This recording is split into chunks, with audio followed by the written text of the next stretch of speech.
തിരുവനന്തപുരം വെമ്പായത്തെ ബാറിലുണ്ടായ അതിക്രമത്തിൽ ഒരാൾ മരിച്ചു. പൊള്ളലേറ്റ് ചികിത്സയിലായിരുന്ന നവാസാണ് മരിച്ചത്. അതിക്രമത്തിന് പിന്നിലെ കാരണം എന്താണെന്ന് വ്യക്തമായിട്ടില്ല. ബാറിൽ തീവെച്ചയാൾ ഉൾപ്പെടെ 5 പേർ ചികിത്സയിലാണ്. ഞെട്ടിപ്പിക്കുന്ന വാർത്തയാണ് തിരുവനന്തപുരം വെമ്പായത്ത് നിന്ന് കഴിഞ്ഞ ദിവസം പുറത്തു വന്നത്.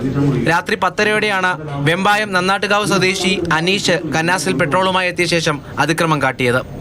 6 പേർക്കാണ് ഗുരുതരമായി പൊള്ളലേറ്റത്. പൊള്ളലേറ്റ വെമ്പായം ചീരാണിക്കര സ്വദേശി നവാസാണ് മരിച്ചത്.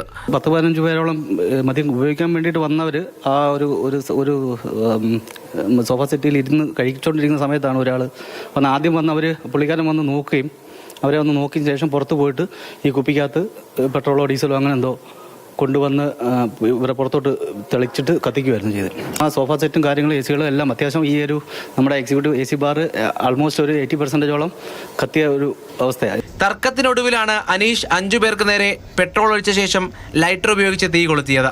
പെട്രോൾ നിറച്ച കന്നാസുമായി എത്തിയ അനീഷ് പലതവണ നിലത്ത് വീണ ശേഷമാണ് അതിക്രമം കാട്ടിയത്. പെട്രോൾ ഒഴിച്ച് കത്തിക്കാൻ ശ്രമിച്ച അനീഷിനും പൊള്ളലേറ്റിട്ടുണ്ട്. കേസിൽപ്പെട്ട പലർക്കും ക്രിമിനൽ പശ്ചാത്തലമുണ്ട്.